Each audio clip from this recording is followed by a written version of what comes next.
नमस्कार दोस्तों, आप सभी का स्वागत है आपके अपनी YouTube चैनल ज्ञान स्टडी एलएमपी पर। आज की इस क्लास में दोस्तों आपको हम यूपी टीईटी नोटिफिकेशन 2024 के बारे में बताने वाले हैं। यूपी टीईटी नोटिफिकेशन की संपूर्ण जानकारी आपको यहाँ पर मिलने वाली है। कब आएगा इसका नोटिफिकेशन और कब होगा इसका एग्ज़ाम। तो आइए दोस्तों आज की क्लास को शुरू करेंगे। क्लास शुरू करने से पहले अगर दोस्तों आप चैनल पर पहली बार आए हैं तो चैनल को सब्सक्राइब कर लें, साथ में बेल आइकन को अंडर प्रेस कर लें, जिससे डेली की डेली जो हमारी क्लास होती है उसकी जानकारी आपको मिल सके। तो अब दोस्तों आइए आज की क्लास शुरू करते हैं। उत्तर प्रदेश राज्य में शिक्षक पात्रता परीक्षा के लिए यूपी टेट की परीक्षा को वार्षिक अंतराल में कराया जाता है। राज्य की यह विशेष परीक्षा शिक्षा सेवा चयन आयोग के द्वारा आयोजित की जाती है। यूपी टीईटी की परीक्षा के अंतर्गत कक्षा पहली से लेकर कक्षा 8वीं तक के शिक्षकों की पात्रता को संदर्भित किया जाता है। इसके लिए प्राइमरी और माध्यमिक स्कूलों में पढ़ाने के लिए अभ्यर्थियों को अलग अलग पेपर देना होता है, जिसे पेपर 1 और पेपर 2 कहते हैं। पिछले वर्षों की तरह ही 2024 में भी अभ्यर्थियों के लिए यूपी टीईटी की परीक्षा आयोजित की जाने वाली है, जिसके चलते शिक्षक पात्रता परीक्षा करने हेतु अभ्यर्थी आधिकारिक नोटिफिकेशन का इंतज़ार कर रहे हैं। यूपी टेट नोटिफिकेशन 2024 कब आएगा, आइए दोस्तों इसके बारे में यहाँ से कुछ हम जानते हैं। पिछली बार आयोजित की गई टीईटी परीक्षा के अंतर्गत कुछ अभ्यर्थियों का चयन कर लिया गया था, परंतु कुछ पद अभी बाकी थे। इन्हीं बाकी रिक्त पदों पर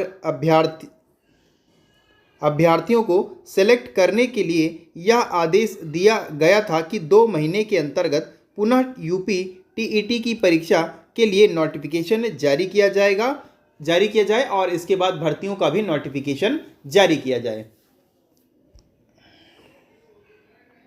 अन्य आदेशों के मुताबिक अब बहुत ही जल्द उत्तर प्रदेश राज्य में शिक्षा सेवा चयन आयोग के द्वारा टीईटी की परीक्षा के लिए नोटिफिकेशन जारी हो सकता है। नोटिफिकेशन जारी हो जाने के बाद ही अभ्यर्थियों के लिए परीक्षा संबंधित डेट शीट शेड्यूल पता चलेगा।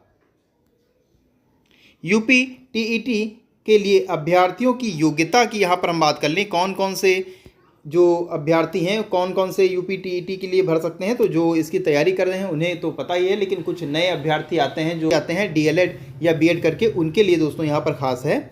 अभ्यर्थी कक्षा 10वीं एवं 12वीं की परीक्षा में पास होना चाहिए। परीक्षा में शामिल होने के लिए स्नातक डिग्री होनी जरूरी है।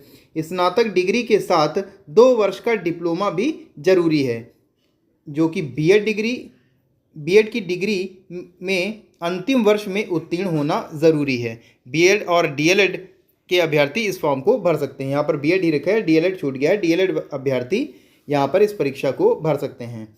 अभ्यर्थियों की न्यूनतम आयु 18 से ऊपर होनी चाहिए तथा अधिकतम आयु की सीमा इसमें नहीं बताई गई है। तो 18 वर्ष से अगर आप कम है तो आप इस फॉर्म को नहीं भर सकते हैं, और मैक्सिमम यहाँ पर कोई सीमा नहीं बताई जाती है। इस महीने जारी हो सकता है टीईटी नोटिफिकेशन। किस महीने जारी हो सकता है, अब यहाँ से देखेंगे। विभाग के द्वारा टीईटी परीक्षा के लिए आधिकारिक नोटिफिकेशन को लेकर अभी तक किसी भी प्रकार की प्रामाणिक जानकारी सामने नहीं आई है। बताया जा रहा है कि वर्ष 2024 के अंत तक यानी नवंबर या फिर दिसंबर महीने में इस शिक्षक पात्रता परीक्षा के लिए पुष्टिकृत निर्णय लिए जा सकते हैं। यानी अभी तक इसके बारे में कोई भी ऑफिशियल जानकारी नहीं है, लेकिन यही है कि इसके हर वर्ष की तरह इस बार भी नवंबर दिसंबर में इसके फॉर्म आ सकते हैं। 2021 के बाद से अभी टीईटी के फॉर्म नहीं निकाले गए हैं।